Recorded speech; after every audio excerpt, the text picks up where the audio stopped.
See if we can. Rise and shine, it's a brand new day. Ken take the stage, ready to play. Weekdays at 10, the cars in the scene. Coffee in hand, they're living the dream. Question in the voice, got the whole town awake. Bringing fire to the mic, make no mistake. Shows in the corner, spitting out facts. Dropping truth bombs, ain't holding back.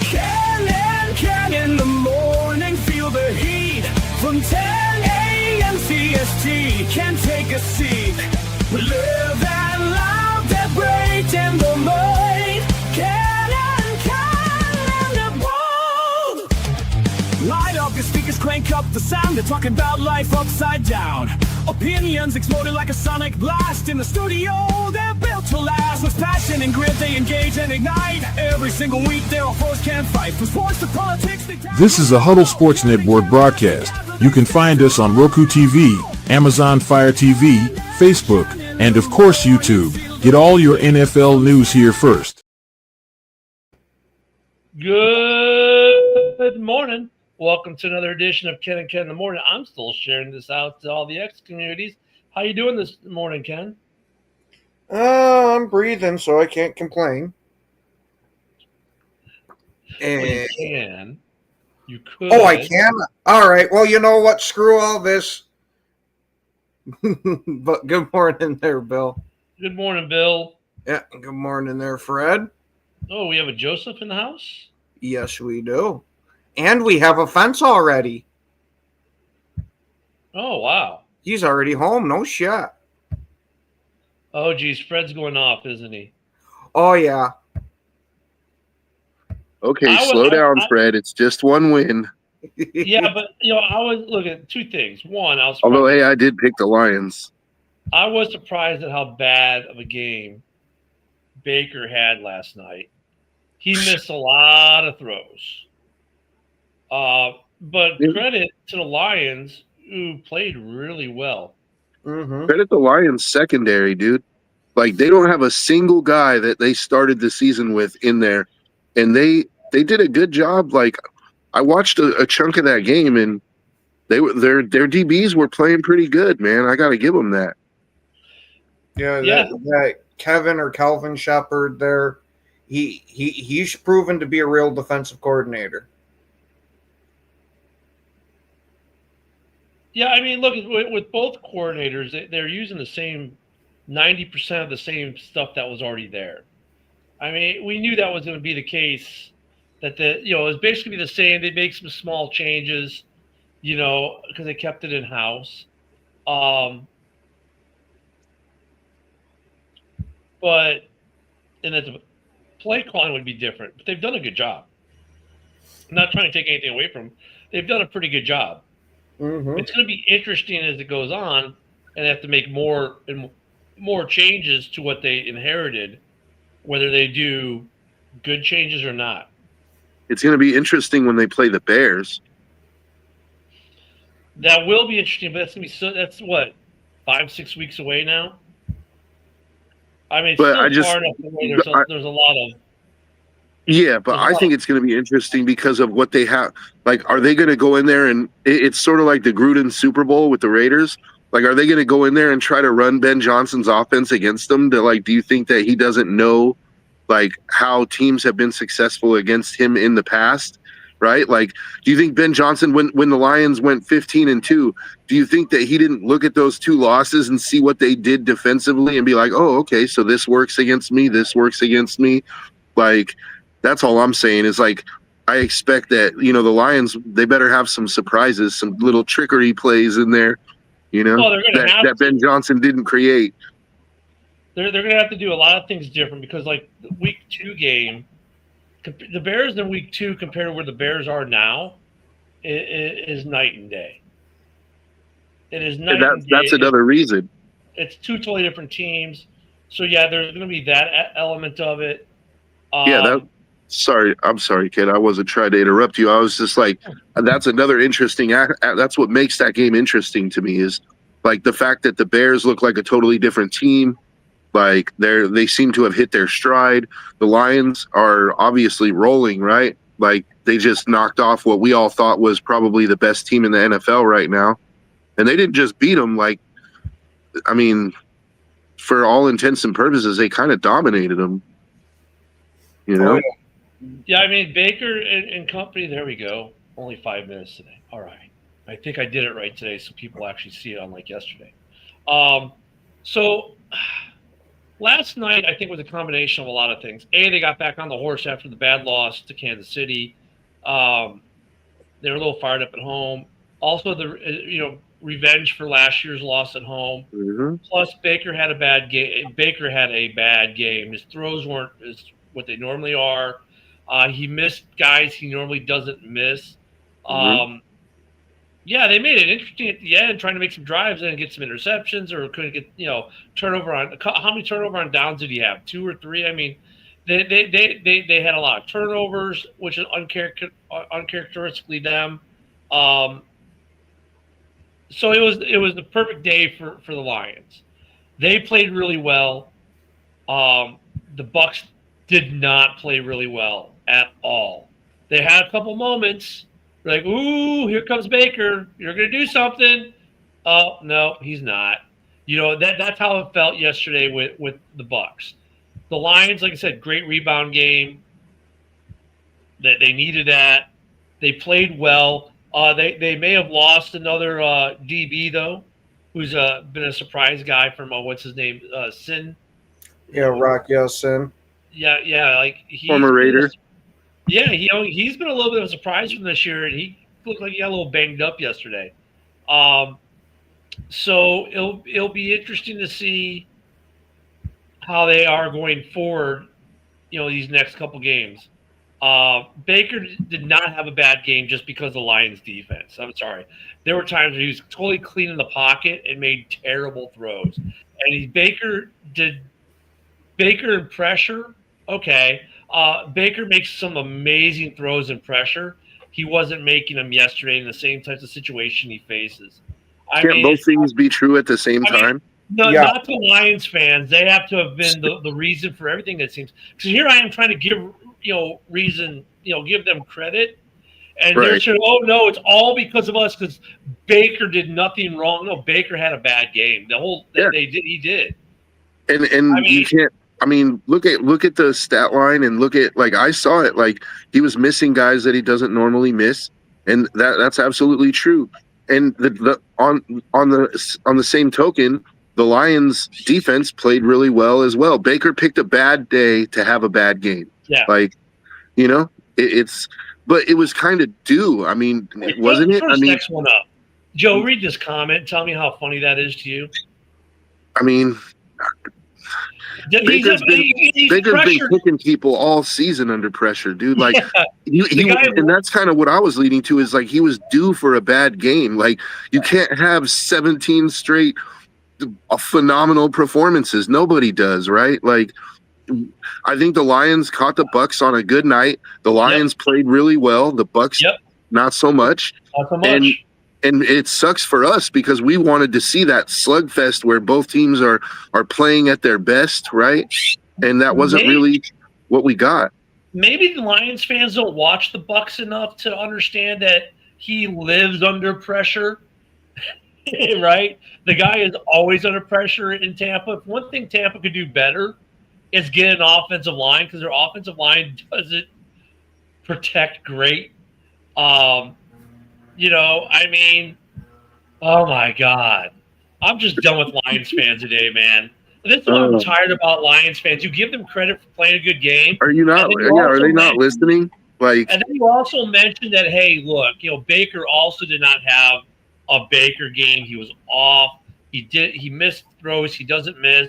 Oh my God! See, you're not giving us credit. Oh my God, no, it's all because of us. It's like, I'm just done with Lions fans. They're almost as bad, if not worse, than Packer fans after a win. I'm sorry. Whoa, Ken, you're catching strays. I expect that from Bears fans. They got to bring us in everything. I'll give Packer fans. Actually, you know what? No, I'll take that back, Joe. I'm going to give Packer fans credit for not being so. Oh my God! Look how awesome we were in a win this year. Packer fans have actually been pretty good about it this year. But Jesus. So, okay, that's a normal stat line. I was going to say, Ken, that might be due from being around me so much, and I don't get usually too lambasted with it. I mean, 22 pressures on Baker. That's about normal. Because believe me, I've seen extremes from the Packers fan base this year. Oh yeah, We're the greatest team to ever hit the field, and we are the absolute worst team to ever think about playing football. oh yeah. No, Nick was just telling me on Sunday that you guys are locked in for a Super Bowl run, and I'm just like, slow down. Like, Locked in, no. Have a chance, yes. now look at and Jim is agreeing with what John said. I have to agree with what John said too about their offense.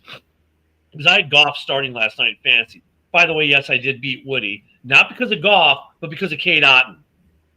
Okay, Goff had a not so great night last night statistically. It was the run game. Jahmyr Gibbs, when he broke that long one, that was a beautiful run. I mean, their run game kind of synonymous with how the Bears won this week on National Running Backs Day. The running backs again in this game really were the story offensively for the Lions. I mean, Goff, they never really got the offense cooking with the passing game. The running game was massive. The Bucs didn't stop it. So good on them on their running game, but offensively, Goff, like the stat line was not that good. I mean, I think he got me like 8 fantasy points, which is terrible for a quarterback. But it was better than not starting anyone. So I'll take it because it helped me. It helped me beat Woody, but Kate Otten actually got more points. The tight end from the losing team. So it raises an interesting question though, because like going into this week, we were like, you know, the Bucs are probably the best team in football right now. Like we would pick them over the Colts, right? But now that the Lions beat them pretty handily, and now they're tied with the Lions at 5-2, like who do you take, the Lions or the Colts? Like who do you think? The Colts, you take the Colts? The Colts For right now. now, yeah. Because For now. the Colts still only have one loss, so I think you got to give it to them for now. But the Lions are with contention. I won't take that away from them. I don't, man. I think the Lions right now are playing inspired ball, dude. Here's the thing with the Colts, and this is where the rub on the Colts is. Yeah, but look at the competition, look, the amount of losing records. But the guys that they're beating, they have losing records, like Arizona, as Green Bay just saw last week, is not an easy out. They've beaten some good football teams that just have bad records. Mm-hmm. The Colts, until someone knocks them off, I mean, they're the number 1 seed in the NFL right now. Mm-hmm. So until someone gives us reason, you know, I mean, I have no reason to say, oh, no, it's not the Colts, because the Colts are doing it. Look at the Lions. They were, I thought, the best team in the league for a minute there. The KC game was a setback. Yesterday was good, but it wasn't good enough for me to say, oh, yeah, they're the best team in the NFL right now, because offensively it wasn't good. Mm-hmm. It was not good. I think they're up there. I think it's kind of a 3-horse race right now for me, like between Indy, the Bucs, and the Lions. Like, if I'm being honest. And look, now that we're in the bye season, let's see if like Buffalo bounces back and gets back into that right after their bye. There are a couple other teams that are worth watching for that, but no, I mean the Lions are up there. They're actually doing okay. Of course, we always miss everything on Lions because, you know, what do we know? But no, I mean, you do know what I do know, Ken, is that after that Lions win, they just made sure that Green Bay was the number 1 seed in the NFC now. Oh God, Motown Mitch, you're right, Ken. You're absolutely right. Like, you can't give them credit, because even when you try to give them credit, they're like, oh, see, so I was stupid for believing in them. You can't change your tune now. It's like, I'm trying to sit here and say, like, hey, I was wrong about them in the beginning of the season. The Lions are playing inspired ball. But now, you know what? Joe. Fuck it. I'm going Colts, dude. Colts are the best team. Fuck the Lions.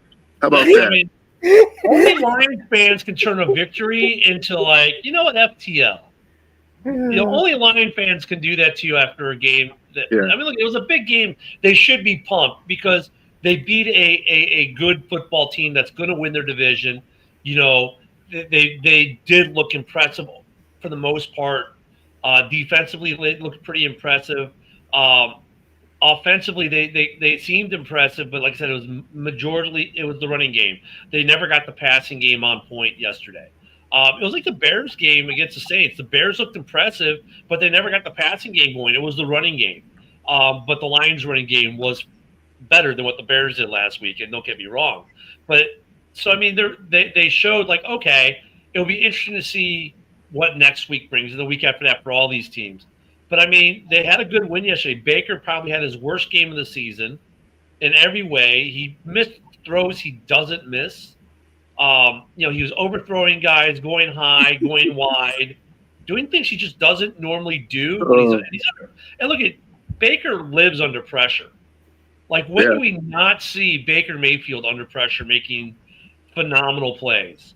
And I expect Baker to be back next week, like being Baker again. Yeah, I mean, it was he had a bad day, man. Like, everybody has a bad day once in a while. And look, for the Lions, like I said, it was a revenge game for last year's loss at home. They came off the bye. They were ready. The Bucs they weren't up to the task yesterday. And I said last Friday, I said that I felt like the Lions were going to come in pretty pissed off about that Kansas City loss, and that they were going to play accordingly. I did say that. It might have been. I don't think it was the worst one he's had, but in recent history, yeah. Like, if we go back and even last season, probably one of his worst ones. So I mean, it was a good game. Now, Nor can I. The Seahawks game, the Sea Chickens last night.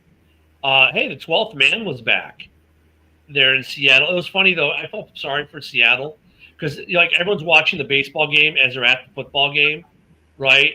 And then the Mariners lose, so they're out, right? They don't get to go to their first World Series ever. And then the Seahawks are up big, and they let the Texans climb back into it and actually made it a game. But good win for the Seahawks last night in the late game. I was thinking, the late game's not worth watching. In fact, I didn't even start to watch it. I was watching something else until my boy came home and said, hey, can you turn the game on? I said, yeah, why not? We'll turn the game on.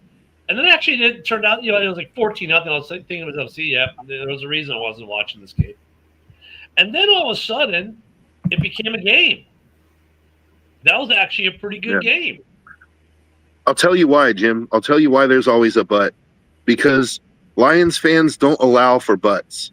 Like, your team gives reasons for buts, but you guys don't accept the buts. It's like, you guys played a great game defensively, but Jared Goff didn't play a great game. Your passing game wasn't really that great. Your running game was awesome. Like, you guys won the game, but Baker didn't have a great game. It's not like you went in there and knocked off like the top team playing their best football, like, which is what we were hoping for. We were hoping for like both teams to be firing on all cylinders, get that shootout that we wanted, and see who's the better team. I don't really feel like we did. I don't really feel like I don't feel like we got that game that we were hoping for at all. No. But it'll be, here's the thing. And let's say they hit each other in the playoffs. The amount of trash Lions fans are going to talk before that game now is going to be stupid. And then when Baker, if he does show up for that game, they're going to wonder like, well, geez, I mean, well, yeah, because he didn't have a good game last night. You didn't see the Baker that's been tearing people apart all season. You just didn't see it out of him yesterday. It just is what it is. But I mean, here we are, fighting with Lions fans because we said, hey, Baker didn't have his best game. And, that's just a fact. It is. I'm like I said, I'm done with Lions fans, man. They came and take it when you say, hey, you guys had a good game. Yeah, you guys played a great game overall, right? Like, there was definitely some stuff that you're going to want to clean up, but, you guys got a big win. Like, congratulations, you're 5-2. You're at the top of the pile now. See, like, they can't hear the but, because I can sit there and say the Bears had a good look. At the Bears won, but the passing game was off sync the entire game on Sunday for the Bears Saints game. I was happy that we got our first 2-score win of this. We got a 2-score win. I was happy about that. Yeah. Right. That was great to now win 25-24 because we won that way 2 games this year. We had 2 games that we won 25-24. Think about that.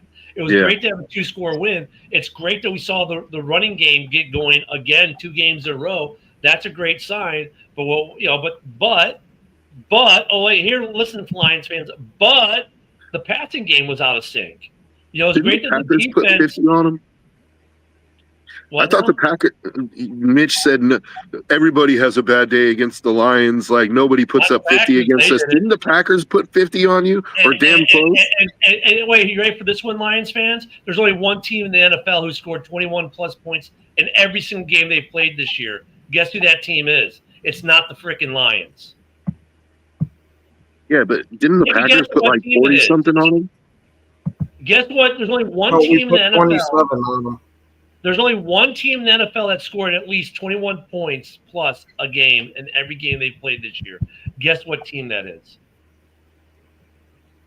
Go ahead, Lions fans.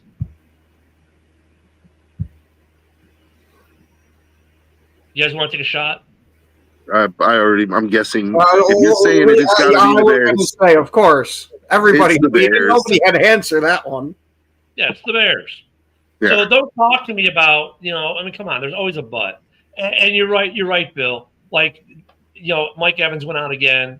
Yeah, that sucks, man. And he's probably out for a good chunk of the season too, broken collarbone. I was going to say good chunky. Yeah, I think he's missing the rest of the season with that.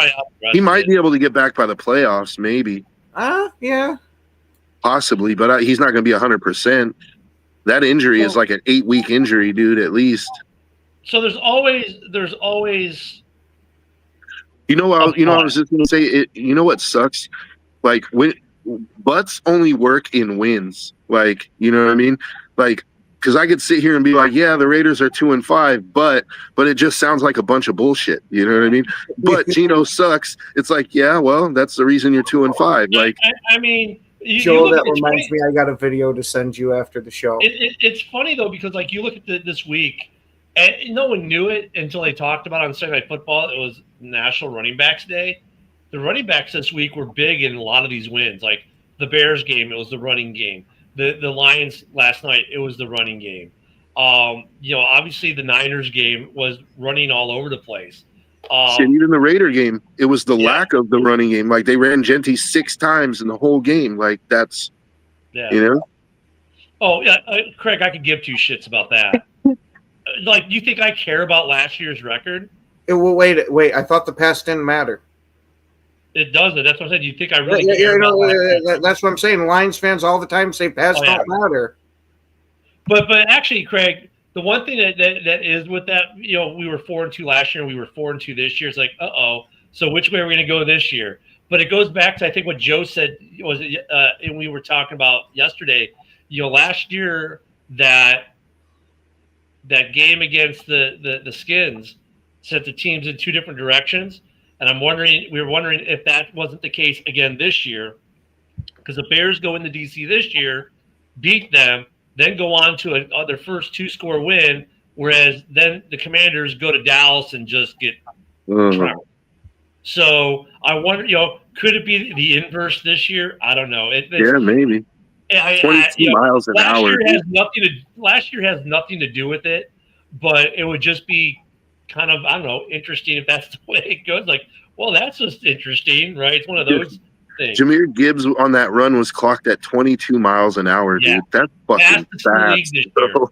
That is fast, bro. That was the fastest clock speed in the league this year. Jahmyr was on another level. Dude, like that's as fast as my car in traffic. Like in city limits, that's the speed limit, bro. Like that's insane. Oh.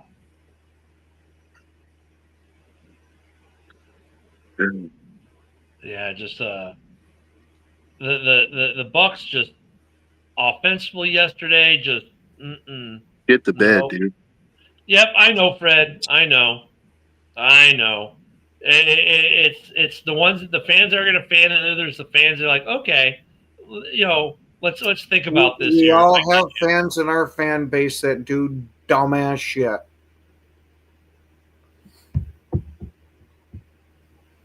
Yeah, week one, dude, is not much to shout about, dude. I mean, if I was a Lions fan right now, like a real Lions fan, I would be quietly happy, right? Like I'd be happy with where we are this season, right? But I'd also remember that we won 15 games last year and got smoked in the first round of the playoffs, or in the first playoff game we had. Like, so I would be like taking a wait and see approach. Like, none of this really matters until we get to the playoffs, right?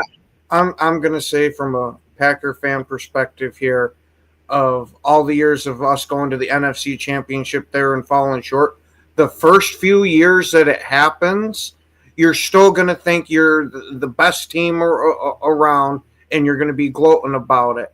And then after it happens a few times where you lose in the playoffs with a heartbreaker, then that's when you start to get that quiet optimism. I mean, look, I think I heard A-Dub on the noon show yesterday say he thinks that the NFC North is going to send 3 teams to the playoffs. And look, if you look at the NFC North right now, our worst record's what?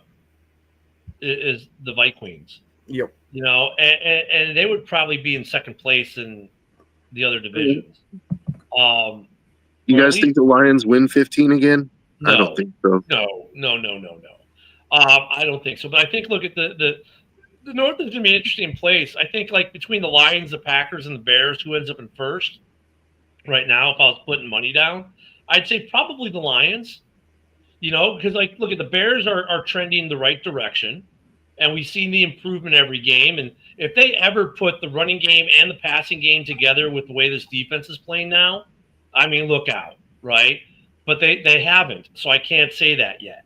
When I look at the Packers, they're the same way. Like, they haven't put it all together. They get one thing's going good, the other thing's not. They're winning games, but they're not convincingly winning games. So they're kind of like in that same area the Bears are, right? So, the 3 teams that are going to – and right now the Vikings are just a mess. Their defense isn't performing to what we thought they should be. Their quarterback situation is – I don't know what their quarterback situation is not as good as it was last year. That's probably the better way of putting it, right? I mean, they could be the odd man out this year in a very good division. And I got someone doing crack on Sundays, but that's okay, Brian. We all have our opinions. I don't think they're going to win 13. I think they're going to lose some games in the division yet. They could very well lose to the Packers. They could very well split with the Bears. 13 is honestly who I think wins the division. Whoever gets that 13 win is going to be the division. Well, 13 would definitely win you this division. I don't know if anyone's going to get to 13. 12 might be better. Bill, I'm more with Bill. I think 12 might do it. They're going to. I mean, look, you could lose 2 more games and still win 13 and split the division. But you got to figure they're going to have a bad day on a road game somewhere, outside of the division yet. So I think 12 or 13 is possible for them. Yeah. Like, I think 13 is like they would have to really. I mean, 13 doesn't really leave much room for error, man. Like, they're gonna, including the division games. But I think 12 is. I could see them winning 12 games for sure. Yeah, I mean, look, it's gonna be somewhere between 11 and 12. I think it's gonna be either 11 or 12 wins this division.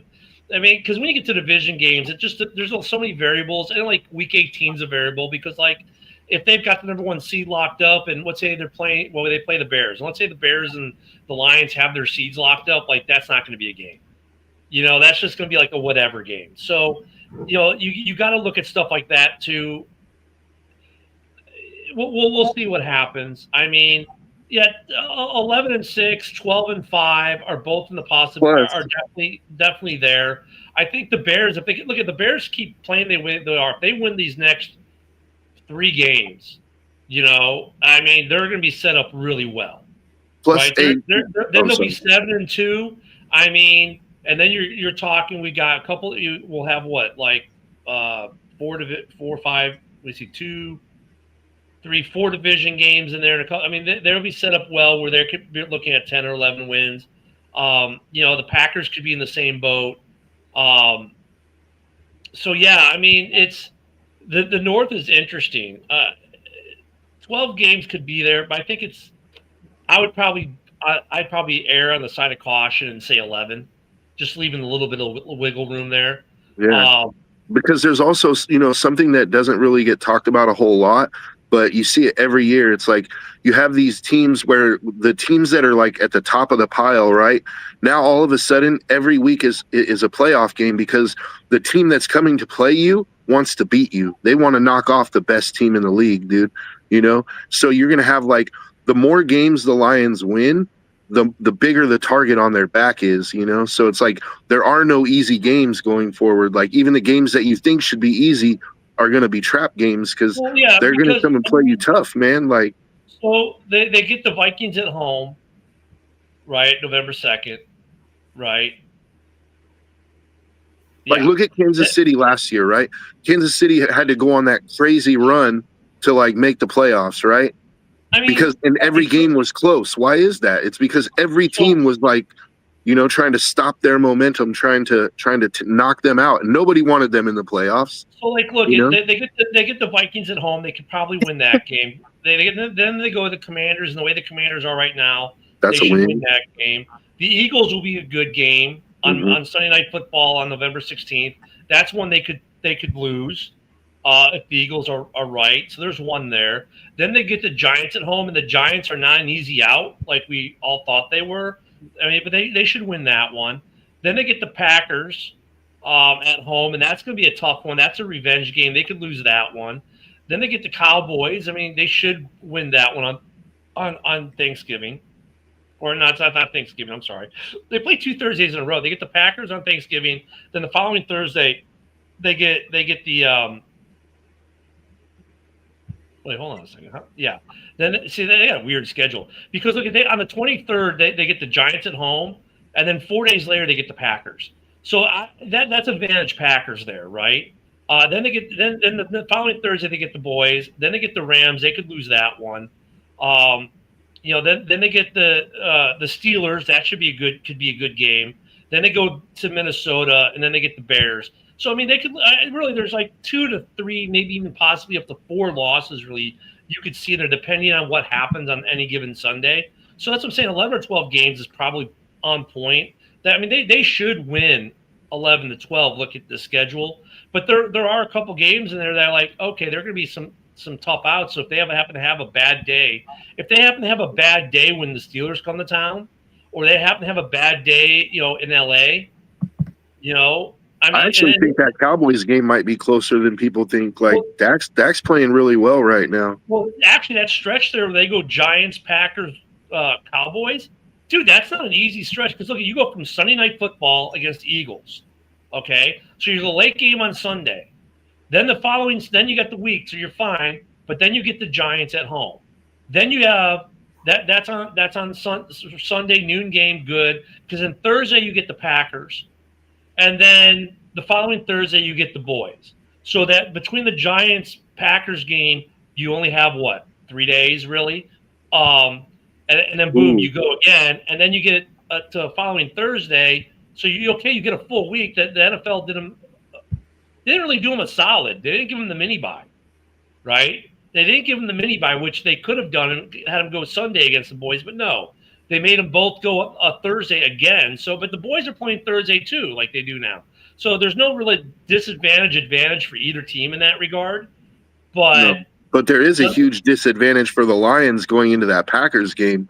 Yes. Like they're going in on 3 days. Like, bro, I'm thinking you mark that one as a loss right now. Like, yeah, and in the Rams game, they get the mini bye. You really need that full week for the Packers, dude. You really need that full week to prepare. Like. And having 3 days, that's not going to be good for them. No. So, I mean, look at they don't have an easy schedule. They don't have an easy schedule. Now, if I look at the Packers, since we haven't talked too much about them, their schedule. Hey, while you're pulling it up, can I answer Bill's question? Go ahead. I've already got it. So, Bill, I don't think that the Raiders should fire any of their coordinators at this point. I think firing coaches has been their problem for the last 20 years. Like they don't develop any continuity. You can't really blame the coaches for what's going on right now. The Raiders just have their roster is not that great. They're starting a lot of young guys. They've been missing Bowers he played one game. He played one game healthy and then a couple of games not healthy, and then he's been out the last few games. So a big part of their offense is missing. No, and I don't think they should bench Geno either. Like, Geno is, for better or worse, Geno is the quarterback this year, and it's probably going to be worse, and it's probably going to be like top 5 pick. Joe's been consistent on all of this. He's been saying this like every day for the last 3 weeks. Now look at the Packers. They've actually got a pretty rough schedule, dude. They got the Steelers on Sunday Night Football this week. That's going to be a good game. They could lose that one. They could lose that one. Then they get a Panthers team that's been on the uptick, but they should win that one. Mhm. Then they get the Eagles on Monday Night Football. Going to be That another should be a tough good. game. That should be a good game. Then But they the go, Eagles are so dysfunctional right now that it's like yeah, they're but they, winning, but they're not. They made the Vikings look silly for the most part this last week. Yeah, But you're right, Joe. There is a little dysfunction there. Well, see, winning solves issues. So, Yeah. but if they're still winning, that they're going to be a very tough out. And that's a game they might lose on Monday Night Football. Then they get the next week they get the Giants. Okay, not an easy game either. not an easy game in New York where they play really well. Then they get the Vikings at home. That's going to be another tough game, but they should win that one. They should Then blow in them. the short rest they go to Detroit. Like that's just a tough game. Then they get the mini bye and they get the Bears in Green Bay, so that's a good thing for them on the mini bye. We'll see where the Bears are, but that's not going to be an easy out either way. Then they get the Broncos. That's a tough game. Then they get the Bears again on a TBA Week 16. So who knows when that game's going to Wait, be. so that Packers Lions game, are they both on 3 days rest on that game? Yep. Oh, okay. Well then, yeah, it should be a good game because I thought the Should be Packers really were good. coming in like off of a 10-day rest, No, and they're the not. Lions were coming in off 3 days. No, they're not. But they get the mini bye for the Bears, which gives them a slight advantage for that game against Chicago and Green Bay. Then they follow that up with the Broncos. That's a tough game. Then they get the Bears again. They probably split with the Bears, to be honest with you. That's crazy. And then Why do they have the Bears back sandwiched in between? Ken, I've been telling Ken this since the schedule came out. I Yeah, I hate to remember. record games like that. Twice in 3 weeks. It sucks. Then they get the Ravens at home. If the Ravens are playing like the Ravens are, that should be a W. And they finish the season with the Vikings, and who knows if that game even matters to them at that point. So they do not have an easy schedule at all. Like, you look at that game, their schedule, and honestly, you can, compared to the Lions, you can say, yeah, there are more games in there that the Packers could lose and the Lions are going to lose in this stretch, right? And the Packers could win a lot of those games, but for them, it's a lot harder outs than what the Lions are right now. Look at if the Packers start putting it together offensively and defensively, like against Arizona, they were great. Micah Parsons, 3 sacks, right? It was great, but offensively, they had some struggles. They got to get more than Dobbs going in the running game. Here's why I interject my butt is yes, Green Bay's defense played great, but Nate Hobbs needs to be taken out back in Old Yeller. Yeah, well, that might be true. Hey! Don't talk about hype man Hobbs like that, dude. All right. Hype man Hobbs can go 45 feet under. That man sucks a freaking elephant dong. Hey, Bill, I just saw where a were you comment. playing? You were playing him outside, weren't you? Yeah, that's what I told you from the beginning. But hey, Packers don't listen to me. Hype man Hobbs is a slot man. You put him in the slot, he's the best slot corner in the league, dude. You put him outside, he's going to get cooked. He doesn't have the speed to hang with receivers outside. So Bill, unfortunately found that out. Yeah, Bill, I'm gonna hold off on that because I mean, he's coming out of retirement possibly, right? But I don't know if he'll actually he's get officially coming out. Yeah, they're working on a deal right now, but I don't think that's going to move the needle all that much. No, well, it could later, but yeah, he's gonna have some rust to knock off in that too. But then we look at the Bears. They get the Ravens, which will be an interesting game this week because Lamar's back, right? Then the Bengals, which is going to be interesting because they're playing a lot better since they got Flacco. Then we get a tough out with the Giants. Then we go with the Vikings. That's a revenge game. Hopefully we win that one. Then we get the Steelers. That's going to be a tough game. Then we get the Eagles on Friday, on Black Friday. That's going to be a tough game. That's a brutal stretch already, dude. So really, the Packers game actually – they're on a mini bye. We're kind of on a mini bye minus 1 day because the Packers play Thursday. We play Friday that week. So, okay, the advantage I thought was there for the Packers is not there for the Packers. So that's going to be a good game. But like I said, I think we probably end up splitting with the Packers. Then we get the Browns. They should win that one. Then we get the Packers again. Then we go to San Francisco, and then we go to Detroit. So tough schedule. The Bears really need to win That Browns game is going to be a difficult one. It is. Yeah. Oh yeah, it's not going to be none of these games. Really, the game. I mean, there's a lot of tough games in here. The Bears could lose or win. They really need to beat the Ravens, the Bengals, and the Giants to have a I good really shot. want to see that. I really want to see that Niner game actually, Yeah, because well, to me that'll be like. It's not that the Niners are so great to me, but it's like, that'll be a good test of where the Bears are. Because the Niners, to me, their record is kind of inflated because they haven't really beat good teams. They've just beat so teams. the interesting thing with the Bears schedule: noon, noon, noon, noon. Then the Friday game, then back to noon, noon, to be announced. That Bears-Packers game will probably be flex. And then we get Sunday Night Football against the Niners, and then noon. The Bears got a lot of noon starts, which may be beneficial. But if we can drop one of the next 3 games, we can only drop one. Because we're in this 5-game stretch that started with the Commanders. We said, look, we need to go 4-1 or 5-0 to be a playoff team. Right? So Bears can only drop one between the Ravens, the Bengals, and the Giants. If we don't drop any, and we go 5-0 and keep this winning streak going, then coming into that Vikings game, if we beat the Vikings and get our revenge that week, right, then the Bears have a nice cushion to make the playoffs. And so you look at the Bears and the Packers, I think they're both playoff. They can both be playoff teams. You look at the schedule, a lot of games they can win. There's not a single game in that Bears schedule I say, yeah, the Bears don't have a shot. There's not a single game in that Packers schedule where I say, yeah, the Packers don't have a shot. There's not a single game on the Lions schedule where I say, yeah, the Lions don't have a shot. The Vikings kind of the same way, right? The Vikings are still in this thing. Don't get it twisted. They're only a game out. You know what I'm saying? This division's tight. So it's going to be an interesting season as it progresses. What's going to be interesting now is injuries. Can you put it together? Because Green Bay needs to put together, Chicago needs to put it together, the Vikings need to put together. Heck, even the Lions need to put it together because they didn't have it all together last night, as we saw by the passing game. So all 4 NFC North teams should be feeling good right now about their records overall. Even Minnesota should be feeling okay because they're not out of it in terms of the wild card or the division, but they still have questions to answer. We've answered some of the questions coming into the season, like one Bears, is Ben Johnson the guy?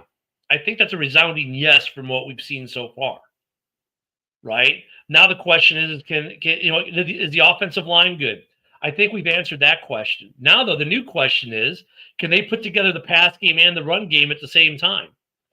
Right? For the Lions, the question is kind of the same thing after last night. And then is this deep patchwork defense with a lot of injuries again this year going to be able to hold throughout and into the playoff run? For the Packers, it's like, okay, we got Micah, but can we fix the secondary? And can we get the offense clicking like it should be going? Because the whole season, the Packers offense has not looked great. They've looked good at times. They haven't looked great. Minnesota, it's like, what are we going to do at quarterback, and can we get the defense to be consistent? I don't think Minnesota's any closer to answering that quarterback question either, because JJ's missed so much time, and you really haven't got to see what he could do. Like, this season was supposed to be where you get to see what JJ can do in his first year, right?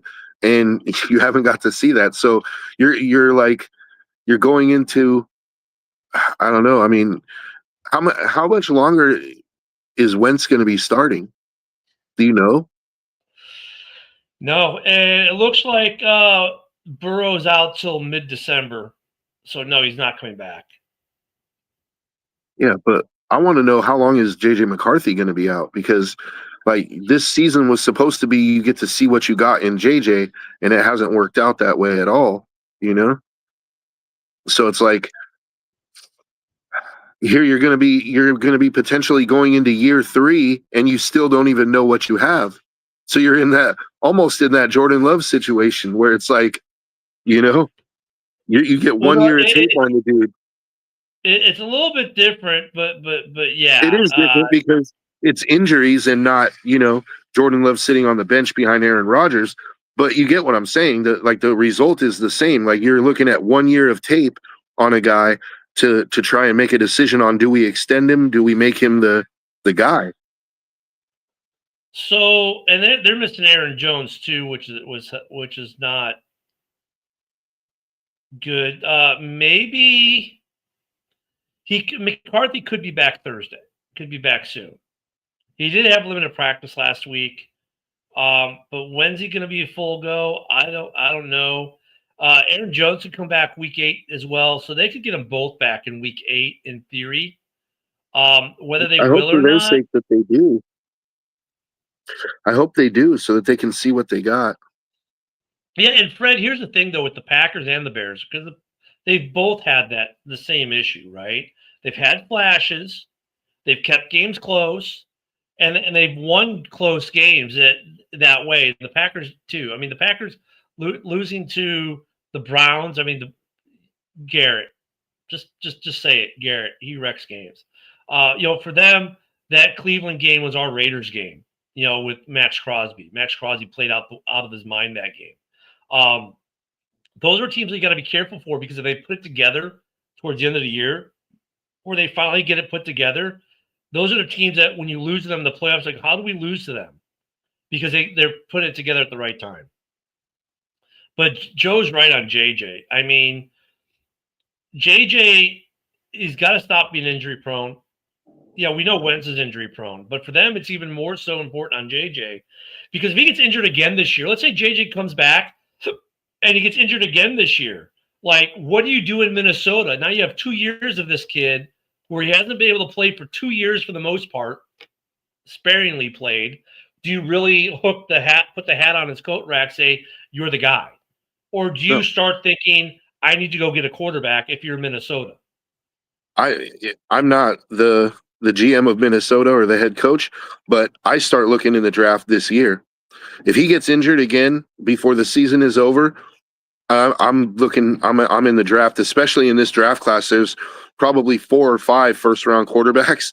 Like, I'm making a move. If you go to that draft class, and that draft class that he came out of, I mean, that's Caleb, that's Jaden, that's Bo Nix. He's the bust right now. JJ is the bust right now, for sure. The bust. Right now, he is the bust. CJ Stroud, dude. I mean, we've been saying this about CJ Stroud and the Texans all year.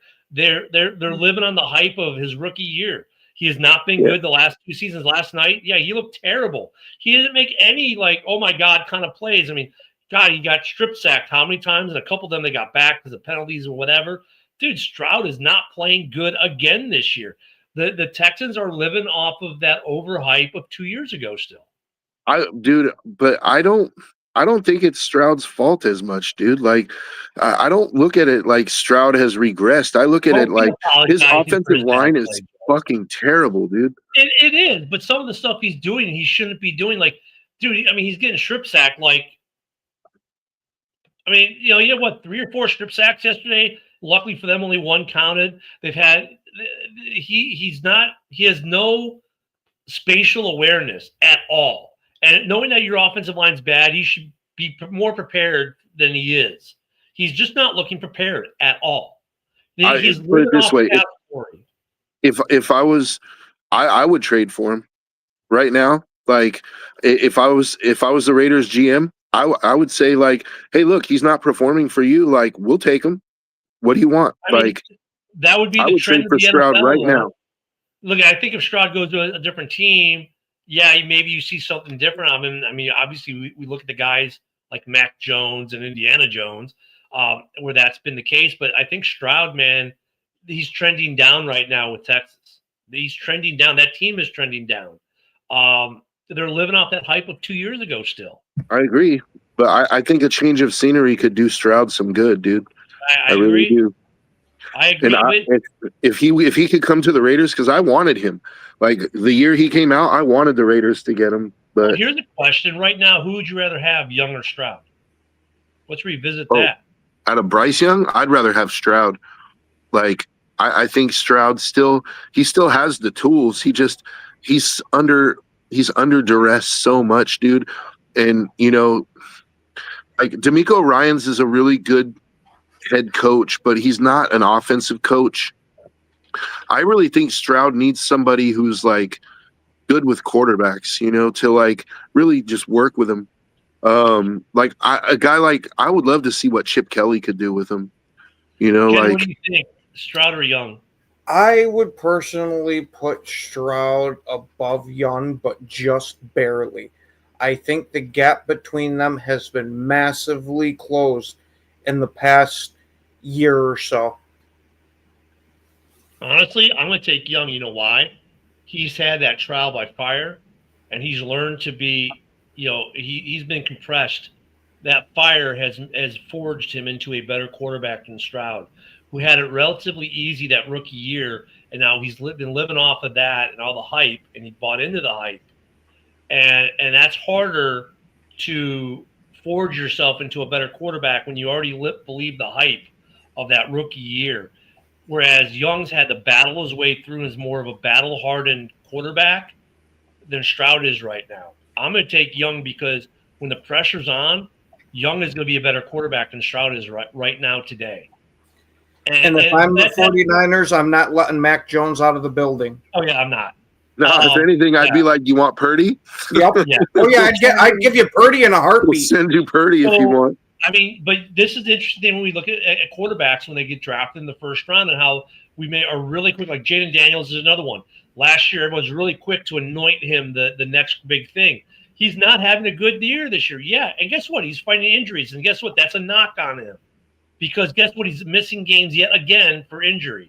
So that's another knock on Jaden Daniels. Armor that he had of being this phenomenal messiah for Washington. Like these guys, when they have good rookie first years and they get to like this messiah thing and the hype train and they buy into the hype train some, I mean, dude, that's when you go to year 3 and you look at how are they doing against the other guys in that draft class. Like Bo Nix, like he's having a hard year this year, but last year, but he's still kind of doing it. Look at the game against New York. He's doing it more than Jaden's doing it. Right? Bo Nix is actually looking better than Jaden. Caleb is starting in some ways, sometimes, not always. He's starting to look better than Jaden in certain ways because, once again, had a rougher rookie year than Jaden did. I think that makes him more battle-hardened. And by the time you get to year 3, and so I'm not trying to be presumptive when I say this, but next year is when we're going to find out more about who was the best quarterback that came out of that draft class. Because you're looking at now, 3 years in, or in the year 3 of Stroud and Young. And right now, I mean, year 1, everyone's like, oh, yeah, Stroud, hands down. Now you're in year 3, and you're like, you know what? Young's a little more battle-hardened. He's better under pressure than Stroud. Stroud's isn't able to hold the ball. And you go to the guys who are in year 2, you're like, well, Bo Nix is doing it. Caleb is getting wins, and he's got some things. Some of his numbers are impressive, but other things still aren't.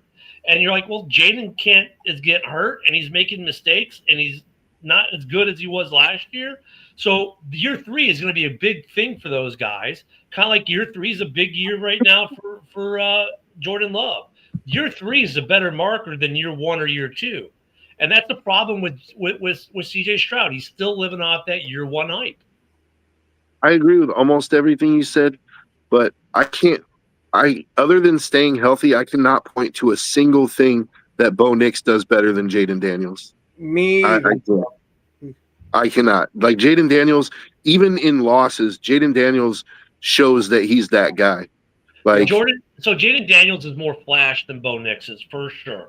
He's got the flashier runs, stuff like that. Nix, he does run and get some first downs, but he's not a flash guy. But look at this game against the Giants, man. I mean, dude, he had a good game. And when it counted, he put his team in the W. Mm-hmm. I mean, I agree with you. I think Jaden Daniels still has more flash. He has more pop. I'm not shitting on Bo Nix. I'm just saying that. I think there's a clear step between them. Yeah, there's levels to this shit. And this is all I'm saying. If Jaden Daniels keeps having these injury issues, especially if he has them next year, then Bo Nix will surpass him. And that's the major knock that was on Jaden Daniels was how underweight he is. Because he's only like 180, 190 pounds, something ridiculous like that. What I would want to see from him if I'm a Washington fan is I want this dude spending the entire offseason weight training You Mhm. need to add something more to your ass, dude. And look, it's not like Bo Nix had Scary Terry either. I mean, who'd Bo Nix have last year, and who does he really have this year? Portland Sutton. Yeah, I was going to say Cortland Sutton is a decent receiver. No, he's not as good as Scary Terry. That's what I'm saying. Absolutely, So, like, yeah. Weaponry makes a difference too, and that's why you have a knock on Caleb, because Caleb's got better weaponry than both of them. But and Caleb, while he does have some impressive stat lines, they're not impressive enough to catapult him yet. I mean, he's got some impressive stat lines of things he's done as a rookie, right? In his first 22 games, like he's best all time for -- 1 overall pick and touchdown interception ratio. That's great, but and he's won some close games lately at the end, right? But he hasn't done enough to surpass those two guys yet in that draft class. Year 3 is gonna be Caleb just needs to throw for 4,000, man. If Caleb can throw for 4,000, that will take. Nobody could ever say anything about Caleb Williams again, because he will be the greatest quarterback in Bears history if he throws for that 4,000, dude. He's on track for 4,000 this year, even with some of the lackluster throwing games they've had. Ken, you're laughing, but do you disagree, Ken? No, I don't disagree. What I'm laughing at is that it took all this time to get a 4,000-yard guy. And it's not a super major knock. It's just more the fact of, I'm surprised that it was him to be able to crack it and not like Jay Cutler when they had him. Because Cutler missed it by like 6 yards or something like that. Yeah, because I personally think Jay Cutler's the best quarterback you have. I agree. Up until now, we'll see. Well, we'll see what happens with Caleb. But yeah, I mean, Cutler's that guy that everyone hated when he was here, or a lot of people, because I liked him. A lot of people in Chicago didn't like him, and now wish he was back. And then wish he was back. But 4,000 yards, no shit, Corey. Well, actually, right now, Corey, you don't even need to throw 4,000 to do that in Illinois. But no, but if he throws for 4,000, they're gonna put a statue at the new stadium, dude. 4,000 is one of those stat lines, like it's cool and all, but I really don't care if they're winning games if he gets the 4,000 or not. I mean, it's one of those like, okay, cool, but did you win games? I'm like, because a lot of guys have thrown for 4,000 plus and not gotten to the playoffs. You know what I mean? Mm-hmm. So it's one of those weird stat things there, the 4,000 thing. But I mean, year 3 for those guys is going to be important. Just like going back to Young and Stroud, like. Young and even for this year's rookies, like Cam is not looking great, but you can see where he's looking. But then, like you go Dart. Well, right now, yeah, you take Dart over Cam. But 3 years from now, are you gonna be taking Cam or are you gonna be taking Dart? That's nobody said Caleb. Nobody said Caleb Williams is all that, Bill. We're just acknowledging that he's making progress.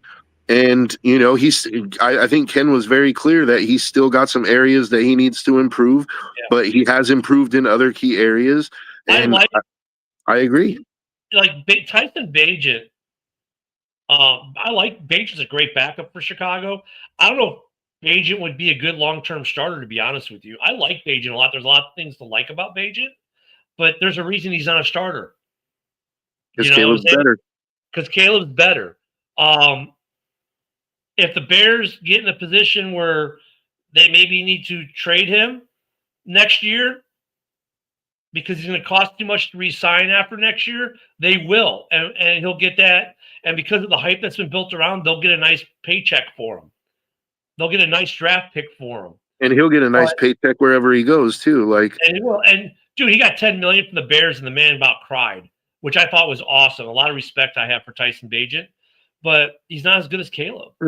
I don't know, Ken. If you wrote me a check for $10 million, I'd probably cry too. Oh, I know. That's what I'm saying, though. It's a positive thing. I really like Bagent. So overall, he's a great guy. He fits his team. But with that, guys, we're out of time today. Don't forget it's Tuesday, so nothing else going on today. Really, it's kind of a quiet day. Enjoy your Tuesday. Be back with us tomorrow.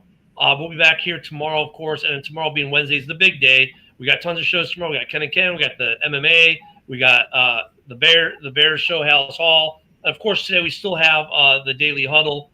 So get your Packer fix or just a big crowd of people fix. That's always a fun show to watch. We'll see you guys tomorrow. Everyone have a great day. Bear down.